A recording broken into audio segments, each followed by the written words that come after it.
So what I will be talking about today is language contact and language conflict, and I have been asked, let's say, to include some kind of a comparative perspective, but I have to admit that I know something about Europe, but much less about South America, right? So that will become obvious during this talk. You will see that I will mainly concentrate on things I know from Europe, and I will try to, but very, let's say, hesitantly, try to make some comparisons with South America. And to start with, I suggest that we have a look at the number of languages of the world. As you know, some say that there are 4,000 languages, others say that there are 6,000, others say 6,500, and others say 5,000. Now, if you have a look at the map of the ethnologue, you get an idea about, let's say, the distribution of the languages in the different continents. And here you already see that the language diversity in South America is, let's say, a bit bigger than the diversity in Europe. Right? Now, it becomes interesting when you start comparing the languages according to certain categories. I don't know whether you know Harald Havemann, who is a German linguist, and one of his hobbies is to count the languages in the world. And he ended up with 6,417 languages, which he subdivides into languages that are spoken by more than 1 million persons. That's this category. Languages that are spoken by, let's say, a number that varies between 1,000 and 1 million speakers. That is this category. And then you have the category of the dwarf languages, Zwergsprachen. Those are the languages that are spoken by less than 1,000 persons. Right? Now, the interesting thing is, if you look at the category of, let's say, languages that are spoken by more than 1 million people, there is quite a difference between the Americas, but because he, let's say, considers America, he considers both South America and North America as one whole, you could say. So you would have 10 languages in the Americas and 48 in Europe. Right?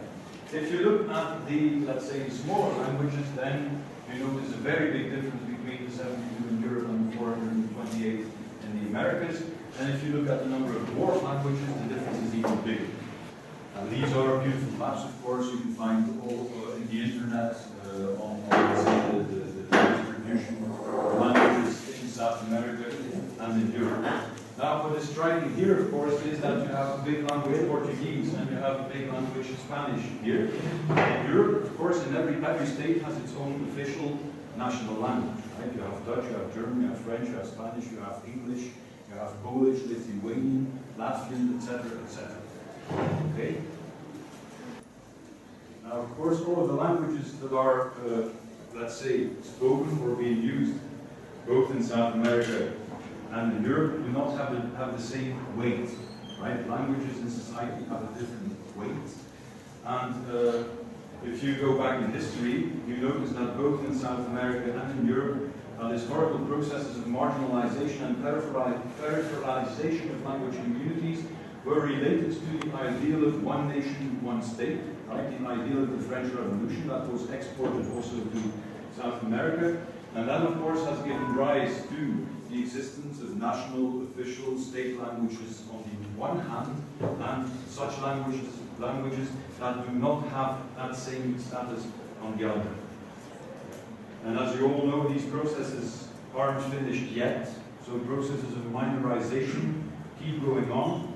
And so if you are confronted with situations of language contact, different parts of the world, one of the characteristics of these situations is that you are confronted with some kind of what you could call an asymmetrical societal multilingualism as a consequence of this language contact. What does that mean? That means, you could say, that the languages you are confronted with in a situation of language contact have a different weight. Why? Because the communities that use them have, let's say, a different prestige, different status, different kind of power, have a different kind of social organization, have different beliefs and values about languages, which causes this equilibrium at the social level, and that this equilibrium is reflected in the languages themselves. Now, to come to terms with, let's say, these differences, linguists, mainly sociolinguists or sociologists of language, classify languages, on the one hand, into majority languages, and on the other hand into minority languages. And the minority languages can be subdivided, you could say, in historical minority languages or indigenous languages on the one hand, and then of course you also have the immigrant languages, right? Spoken by immigrant language communities that have to leave their home country, mainly for economic reasons or because of a war. Now you can even subdivide the category of immigrant languages into such languages spoken by economic immigrants on the one hand, and the affluent immigrants on the other, right? The expats, people working for international organizations, people working, let's say, for multinationals. Something that is, I think, quite important is to realize that this classification, let's say, between majority and minority languages does not have anything to do with the languages themselves, right? Languages, in fact, you cannot say that one language is better than another. It has more to do, let's say, with issues related to social power, with the fact that the world is organized into states. You cannot ignore that, right? And also with the social organization of the communities, rather than with the size of the community. Because you all know Spain, right? Spain is a rather big country in Europe. Catalan is a minority language, but it's a minority language that is spoken by 6.5 million persons, right? And these 6.5 million, well, outnumber, let's say, the amount of persons that use Danish as a language. And Danish is a majority language, and not a minority language. Here in South America, you have the same Quechua, I think, is spoken by more than 1 million people. It's also considered to be a minority language, right? Whereas perhaps Latvian or Lithuanian in Europe is also spoken by, let's say, about approximately 1 million persons. Or Luxembourgish, which is also a national language, is spoken by less than 400,000 persons. Now, the focus in this talk will be on the situation of indigenous language minorities, or historical language minorities. And as you all know, these language minorities are subject to linguistic pressure, so from the majority community and the minority community. And this leads to language shift, right? Most of you are familiar with the topic of language shift. For those of you who aren't, this is a model that has been designed by Heinrich Hogan back in the 1950s already, in which A represents minority language and B majority language, and what happens over a period of time, so from one generation to the other, right, is that the use of the minority language in the situation of language contact, where there is severe linguistic pressure, diminishes, right? First results in a sort of, you could say, in a way, balanced bilingualism, although that doesn't exist. And finally, at the end of the road, right, the language could eventually die. Okay, now if you are confronted with a situation of language shift, then the question is, what can you do about it, right? How can you reverse language shift? How can you, let's say, try and maintain minority language that is under pressure? And this question of language maintenance, and you could even say of language revitalization, was put on the agenda already back in the 1960s and the 1970s. Because then you had sociolinguists, sociologists of language, also sociologists who started to write about language policy and planning, which coincided a bit, let's say, with the emergence of sociolinguistics as a discipline, right? And at the same time, at the societal level, we had a sort of ethnic revival that was going on in the 1960s and 1970s, both, I think, in the Americas and also in Europe.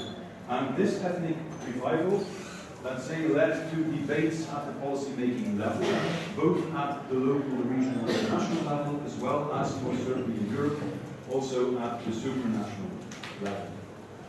Now, if we have a look at Europe, it's interesting to see that, let's say, the political debate at the supranational level mainly started towards the end of the 1970s, when the European Parliament was directly elected for the first time. That was in 1979. Direct election of the European Parliament in 1979 brought about that also representatives, let's say, from different regions in Europe, so Catalans, Bretons, people from Germany, entered the European Parliament and put the question of linguistic and cultural diversity on the political agenda.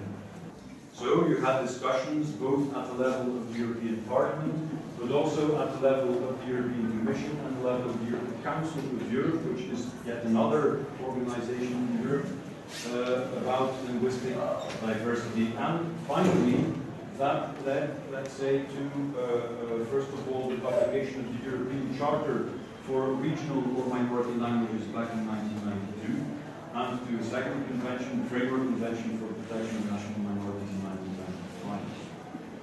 Rather than talking about, let's say, initiatives on language maintenance and revitalization at the national level in Europe, I would like to concentrate on the European Charter for Regional or Minority Languages, because that is a lot easier, and in that way I do not have to explain every, let's say, the national context to you, right? Because that would take us too long.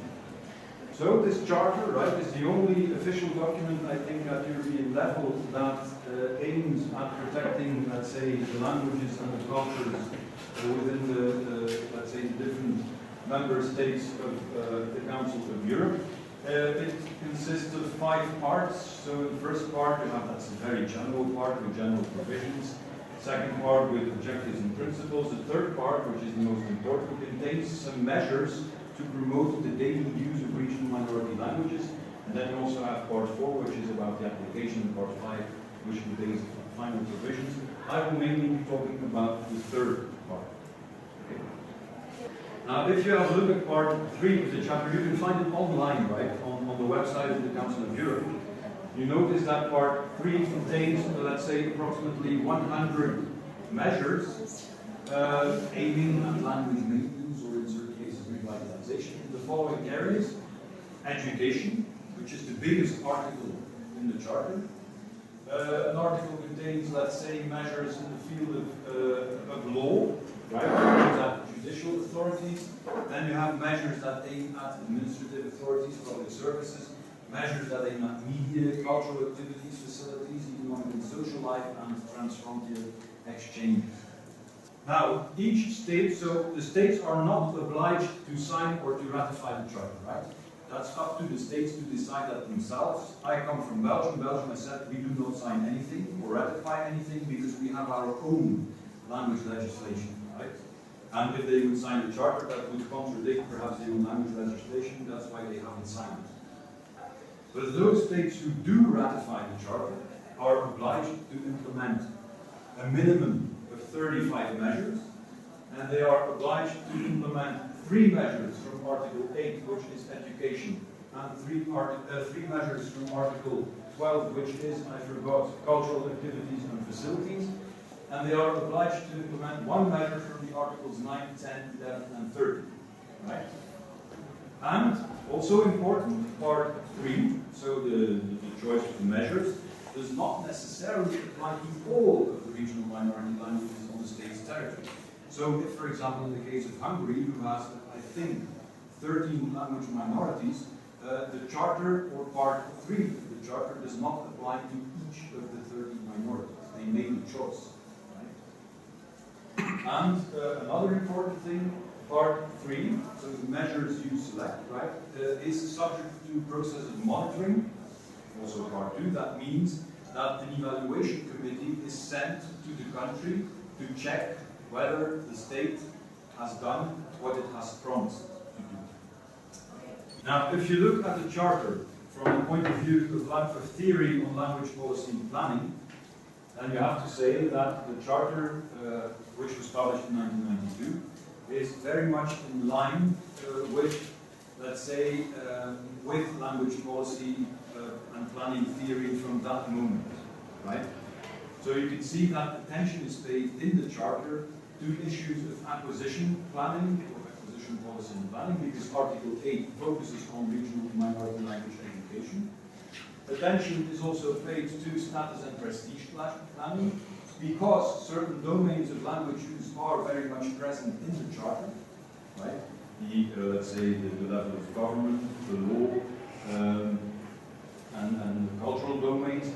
And corpus planning also plays a role, let's say, because attention is paid to issues of translation and terminology, right, that are of importance to further development of minority languages. Furthermore, you could say that the Charter also acknowledges, let's say, the necessity to develop tailor-made approaches in language planning, right? Every context is different, right? Every situation is characterized by a different ecology of language, so you cannot simply, let's say, take a measure from context A and put it into practice in context B. That doesn't work, right? It also acknowledges the necessity of mutually reinforcing language planning measures, and not only mutually reinforcing, but also complementary language planning measures, and the necessity of language policy evaluation.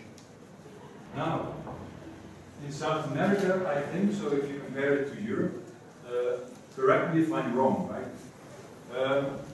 What I noticed in literature, but perhaps I read the wrong things, is that there has been a kind of increased attention, let's say, for the situation of indigenous minority languages, also from the 1960s, 1970s onwards. If I remember correctly, there has been a law in Peru, I think, in the beginning of the 1970s, that gave Quechua a place in language education. A law that was perhaps later on again abolished and replaced by another law, but there was some attention for language minorities. You also, of course, see from the 1970s or even a bit earlier onwards, cross-border initiatives in the field of language maintenance. For example, efforts that are put into standardization, and also concern for tailor-made language planning measures. If you look, for example, at the many organizations that are active in the field of education, literacy, standardization, you of course see that they also comply with, let's say, the standards of language planning literature. Now, of course, if we go back to Europe, right, you have this beautiful document, the European Charter on Regional Minority Languages. You could say, okay, nice articles in the document. Let's say it's totally in line with language policy and planning theory. So that must have some success, right, when you put that into practice. However, right, the Charter is a charter. It's not a decree, it's not a law, it's a charter. And the Charter, let's say, is not the strongest legal mechanism, right? So when I said that Belgium has not ratified the Charter yet, well, there is nothing much that the Council of Europe could do to force Belgium to ratify the Charter, right? So ratification cannot really be enforced. And I told you that the Charter is subject to evaluation, so they send a committee. The committee has to investigate whether the state has done what it has promised to do. Well, the committee can write a report with recommendations. If the state objects to these recommendations, well, the state has every right to do so. What you also see is that states, when they have to select measures, right, from the list, that they tend to select the so-called soft or easy measures, right? I give you an example in the field of education. So the Charter makes, of course, a distinction between education at the level of kindergarten, primary school, and secondary school.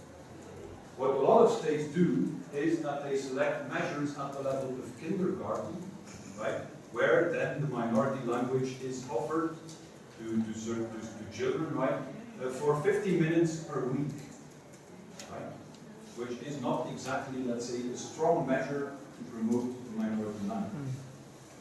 And what you see is, in fact, in reality, that there is quite a big gap between what you could call language planning theory or the legal text itself and language planning practice in communities, right? Especially in communities with little or no autonomy. It's a bit different in the Basque Country or in Catalonia, where there's lots of autonomy, also with Wales. But in other countries, you see that minorities are confronted with a lack of resources, right? Resources, materials, money, and also with a certain lack of willingness on the part of the state, let's say, to do something for these minority language communities. Right, so if you would summarize in a way, let's say, the importance of the Charter, you could say that it is, of course, an important document because it has a high symbolic value for the minority language communities themselves. If you look at the practical value of the charter, then you could say that the practical value is lower, but still it has some potential. So to really function, you could say, as a language planning tool, the charter would need to be accompanied probably by, let's say, information for the language communities themselves on how to select language planning goals, how to elaborate language planning measures to reach the goals, how to implement language planning measures, and how to evaluate them themselves. Now, people are working on that, right? And the idea is, let's say, to build catalogs with examples of best practices. Now, if we look then again at South America, of course, as I told you, I don't know that much about South America, but I can imagine that here too there is some kind of a gap between policy and practice, right? Or between legal regulations on the one hand and the things that happen in the minority language communities on the other hand, right? And there probably also is a gap between, let's say, the theoretical ideas that exist about language policy and planning on the one hand, and the language policy and planning as it happens at the level of the communities themselves, right? And one of the big problems, of course, is that also people who engage in language planning, you cannot control everything, right? You cannot control politics, you cannot control all the factors that are of relevance to, let's say, implementing a certain language policy or a certain language plan in a certain area.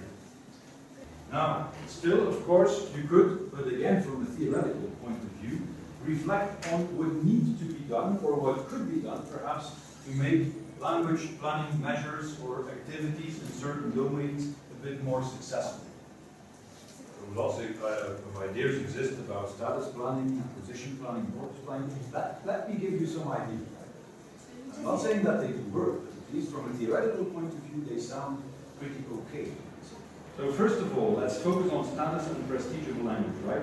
So what theory says is, okay, if you want to increase the social status and prestige and the functional range of a minority language, what you should try to do is to aim at a sort of context-dependent mix of mutually reinforcing top-down and bottom-up approaches.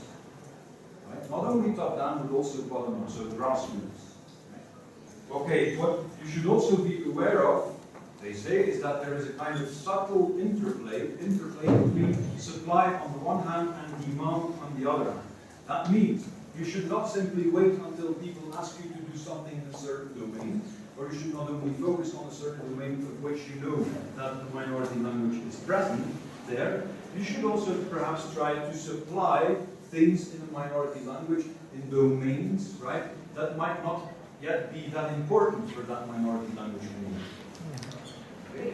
Another thing that is regularly, let's say, put on the table is that everybody talks about globalization, right, and that it's a threat, or can be a threat to minority language communities. That is perhaps true, but then it is perhaps up to language planners and language communities themselves to find a sort of equilibrium between, let's say, tradition, which you could call localization, and globalization.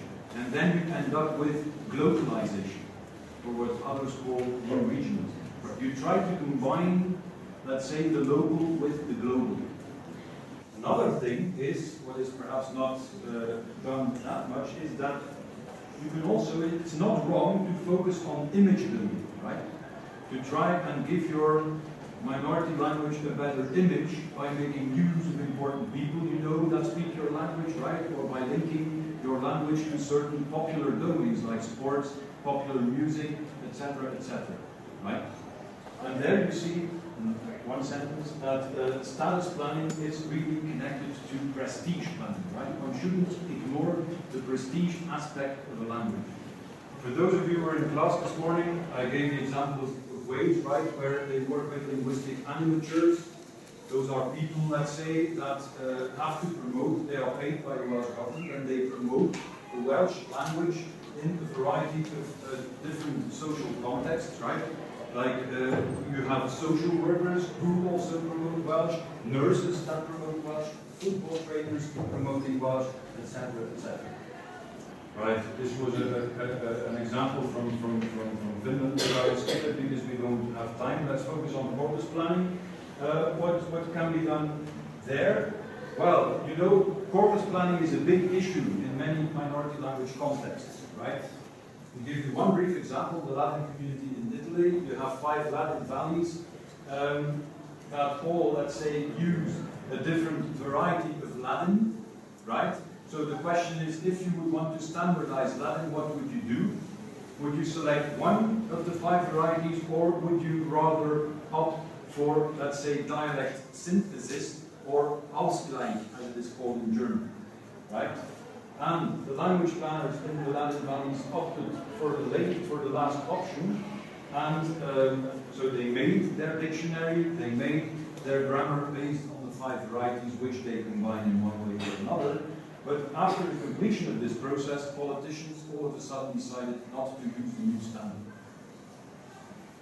So, what you can see here, and what you can see in many more minority language communities, is that the existence, or that local varieties, right, of a language are linked with emotions, right? Because they are, of course, also linked to, let's say, a linguistic identity, right? And if you touch a vowel, or if you touch a word, it's almost like touching the identity of a person, right? Which explains why certain people oppose to the development of a standard. Only you could say, well, perhaps one should also, as corpus planners, invest some energy in explaining to the people that, let's say, a standard, or developing a standard variety of the language, does not exclude the possibility to proceed in a pragmatic way, right? The standard does not automatically, let's say, eradicate all the other varieties of language.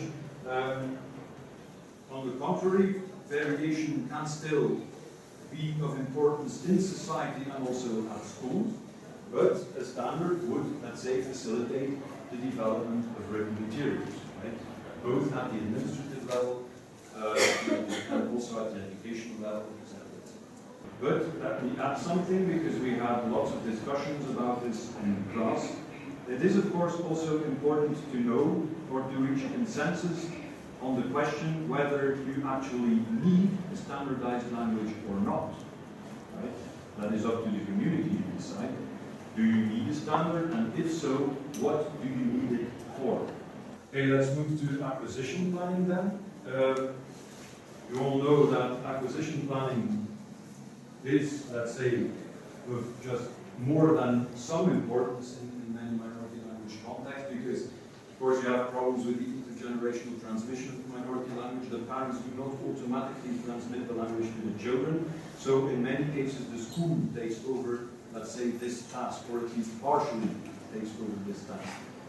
Now, what does research tell us about, let's say, the organization of minority language education? Quite a lot of things. First of all, if you want to do it in a successful way, you need strong financial, practical support, a highly motivated, well-trained teaching staff, high-quality pedagogical concepts, a continuity, if possible, at all levels of education, from kindergarten to secondary school and even to university, if possible. You need a constant monitoring of education, a clear definition of the objectives, and also the willingness to adapt to local circumstances. So it doesn't suffice to adopt a law. So education is, of course, important to invest in education, but the advice is that education should be part, or language planning measures in education, should be part of a total, comprehensive plan that does not simply aim at acquisition, but also, let's say, at status, prestige, and corpus issue. Because, as Fishman has repeatedly stressed, the school cannot do it alone, or the school alone cannot do it. Let me bring in some French to cheer you up. This is what people have written about education in Catalonia and the Basque country. It was Hugo Baptist-Beardsmore, who is a Belgian scholar specializing in bilingual education. He writes, la popularité croissante de l'éducation bilingue en Catalogne et au Pays Basque témoigne du bien étrange de l'effort des écoles et de la perception qu'a le grand public de l'utilité d'une alternative bilingue dans des contextes où la langue minoritaire jouit d'un prestige dû à un contexte sociopolitique favorable. So what he points out is that there is a strong connection, right, between, let's say, the success of education in minority language and, let's say, the utility or the prestige a language enjoys in a favorable socio-political environment, right? So there is a link between education and between the prestige of a language, the economic prestige, the political prestige, the social status of the language. And he continues, ce qui est frappant dans les deux régions citées, ce Catalogne and the Basque Country, c'est la concertation des efforts dans le développement des programmes bilingues, la volonté politique de donner une place plus importante aux langues régionales dans la vie extrascolaire. Les programmes concernés illustrent l'adage de Fishman selon lequel l'emploi scolaire de langue ne suffit pas. Right, so there is first of all a big, let's say, cooperation not only between education but also between education and other actors in society, and the political willingness, let's say, to give a very important place to the regional language or the minority language also outside of the schools, right? In domains outside of the school. Okay, language conflict, right? If we talk about language conflict is something very interesting that occurs at the level of the language itself. It occurs also, let's say, when there is interaction between individual language users, but the kind of language conflict that we are interested in now is, let's say, societal language conflict, right? The conflict at the level of society. Yes. So the kind of conflict that I have in mind is the conflict between the Francophones and the Anglophones in Canada, right? Quebec. Or the kind of conflict in Belgium between the Flemish speakers and the Francophones. Or the kind of conflict you have in Ireland with speakers of Irish and then the Protestants, of course, who bring in English, etc., etc. Now, those who were in class already know it, you can leave if you want to. But if you talk about societal language conflict, to explain things, it is usually helpful to focus on a number of features of, let's say, language conflict. And the features I would like to talk about are the causes of language conflict, the way in which language conflict manifests itself, the visibility of language conflict, the discursive focal points of language conflict, and also the management and the outcomes of the management of language conflict. Okay, let's start with the causes. So I already explained to you when I talked about language shift that language contact gives rise to situations of asymmetrical societal multilingualism, right? Because the differences in prestige, status, social organization, power, beliefs and values as they exist between the communities that are in contact are also reflected or mirrored in the languages themselves, right? So this causes or this leads to the fact that language can serve as a kind of symbol of the conflict that is going on. So indeed, language often, right, in such situations, develops into a symbol of social conflict, although it might not itself be the cause of the social conflict, right? In German, you would say, language conflict is a ungeleitete, or language conflicts are ungeleitete Sozialkonflikte, deviated social conflicts, right? They are conflicts that are not about language, but in fact about politics, economics, religion, etc., etc. That's why you can also say that language is a secondary symbol of language conflict, right? Not the primary, but the secondary symbol. So if you look at language conflict in society, what you need to do is you need not only need to look at language itself, but you have to consider the whole ecology of language, so the whole, let's say, language contact situation, right? You have to look at politics, you have to look at culture, economy, religion, etc. Now, an important aspect in the study of language conflict is the question: how does conflict manifest itself in society, right? Or is it always visible? And then the answer is no, right? Language conflict is not always visible. There is visible language conflict, but also a kind of invisible language conflict. There is an Indian scholar, so a scholar from India, Hans Dua, who wrote an interesting, let's say, article on language conflict, and who wrote the following. So, social groups, because I talked about these differences in prestige and beliefs, etc. Right? Social groups in a given community often show distinct objective differences in social organization, cultural values and beliefs, independently of their use of language varieties, dialects, or registers, right?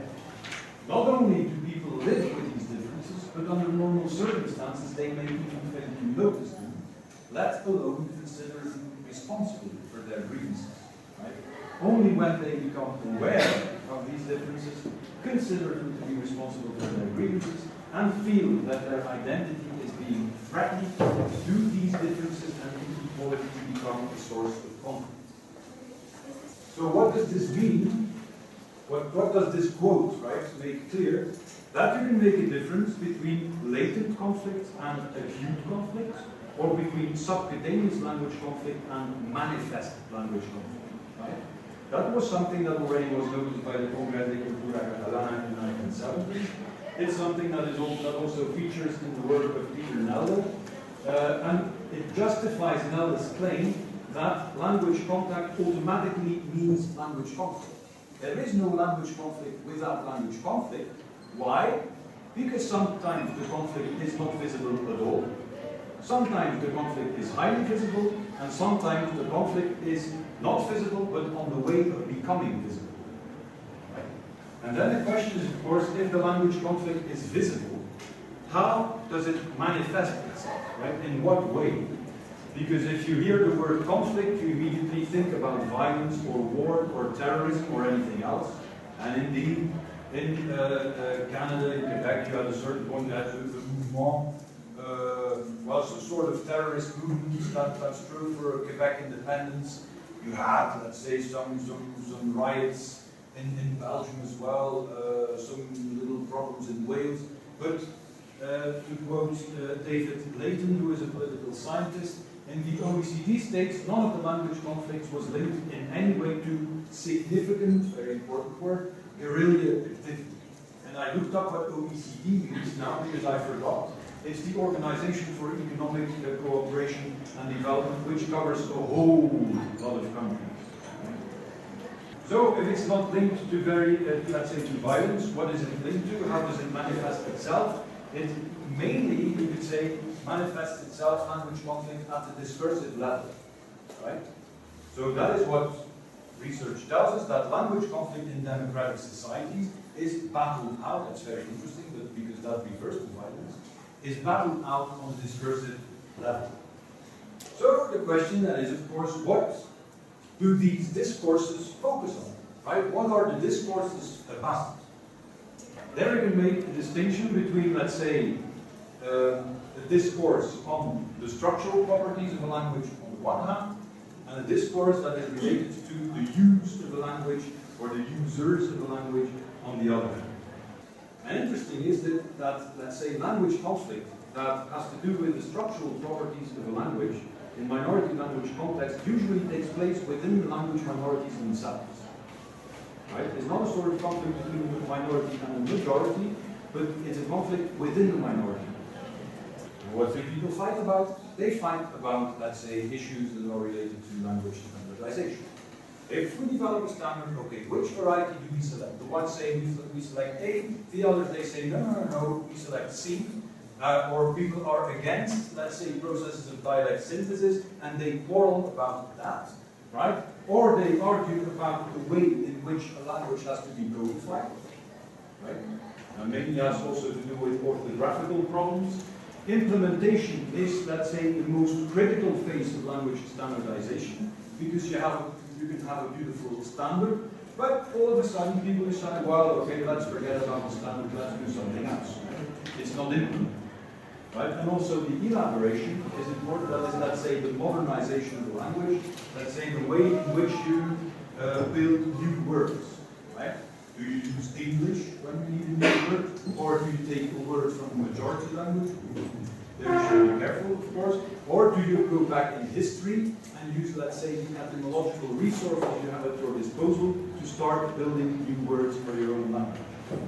Okay, we can talk about for hours about this, but let's switch to the other topic, which is language use. What's the problem there? So here, language conflict is about the use, linked of course to the status and the prestige of a language, the use in different private, official, semi-official domains of language use, right? Do people can actually use their language Or is it so that if you go, let's say, to a government office and you legally have the right to use your own language, that you do not find a single official who uses your language, right? That can cause a conflict, okay? So questions here have to do with the institutionalization, but also the legitimization of certain languages in certain domains of language use. So if this is the conflict, right, or if conflicts are about these issues, then the question is, of course, how can you try to manage these conflicts? And, well, we know, of course, that these conflicts, they are linguistic conflicts, but they have other causes, right? Political causes, economic causes, religious causes, etc., etc. So, when you talk about the management of conflict, an interesting thing to be stressed is that language conflict has both a surface structure and a deep structure. The surface structure, you could say, is the debate about language or language use, and the deep structure is about real social motivations that are behind the conflict. Right? So, of course, it is easier to try and manage the surface structure of the conflict than the deep structure. Right? And by managing the surface structure, that's a kind of, you say, a sort of social engineering that can be used to solve, let's say, conflicts that have deeper causes than only language. And how do you manage the surface structure of language conflict? By means of language policy and planning. Because if you go back to one of the earliest definitions of language policy that you can find in literature, it's the one, let's say, given by Fishman, who considers language policy to be, let's say, something that helps you to find solutions to societal language problems. Right? And the problems, you could say, are, of course, also conflicts. Right? Or it's more or less a synonym. So, and here, of course, you could say that then corpus policy and planning could help you to find solutions for conflicts that are about structural features of the language, and status, prestige, and acquisition policy and planning are there to help you to find solutions for, let's say, language conflict that has to do with the issues of language use. Now, very briefly, one very quick example of corpus policy and planning, you could say, well, if you are having, let's say, problems with standardization, or if there is a conflict about standardization, one way out would be to create a new variety on the basis of dialect synthesis, because then you would take features from the different varieties of the language. Now, unfortunately, as I told you, here the problem in most of the communities is the phase of implementation, right? Because if you want to implement a standard based on dialect synthesis, you need quite some institutional support, you need a positive social and political climate, and above all you need, let's say, a population that is willing to accept the new standard. Right? So, one more sentence, right? If such a climate is lacking, well, that could mean actually that measures that are meant, let's say, to find a solution for the conflict give rise to a new conflict, right? In the same society. So it's not so that language policy and planning automatically will bring a solution for a certain language conflict. It can actually also inflame the conflict, or make it even stronger.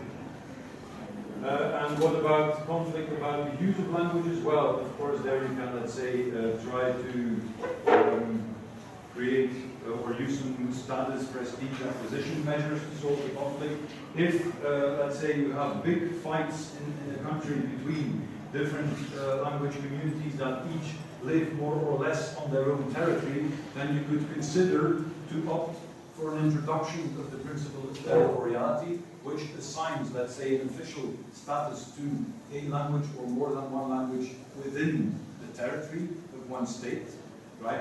You can also think about developing measures to promote the use of languages in different domains of society, and here I refer to the charter we talked about earlier. Right? But here too, they know. But here again, you have to say that simply developing measures is not enough, right? Language minority communities need means, resources, right, that allow them to facilitate and to implement these measures, and also the population has to be willing to accept that these measures play a role in society. Right? So, in short, this means as outcomes that some, let's say, measures that are meant to bring about a solution for language conflict can be successful, can have positive outcomes, others can have more negative outcomes and create more conflict perhaps than there was before. But as I told my class, there is, let's say, a proverb that says, never waste a good conflict.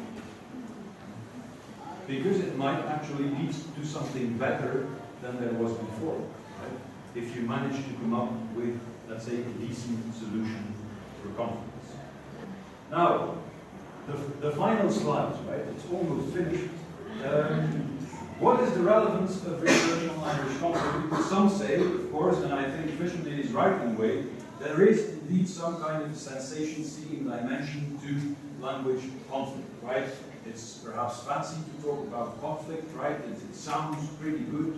Sounds a bit like war and violence. People like to talk about that, right? And indeed, you can see that in non-scientific literature, right, that authors, newspaper articles and other things, not always capture, let's say, the intricate role that language plays in situations that are labeled as situations of societal language conflict, right? They do not always see that language is, in fact, a secondary symbol for, let's say, other sources of conflict, right? But, having said that, right, there are many conflicts all over the world, you could say, that in one way or another evolve around, or at least are perceived to evolve around, language. And as Cooper once wrote it in his book on language planning, language conflicts, they are endemic to society and lead to social change, right? So they are worth studying, you could say. And it is my personal conviction, and also one of my late supervisors, Peter Nell, that a better understanding of the mechanisms of language conflict could also help us to gain a better understanding of social change, and could even help to positively influence these processes that lead to social change. This is where I am, okay? I think I've talked enough for today, or for the past week, hours and hours. I hope that the things that I've explained to you were more or less clear.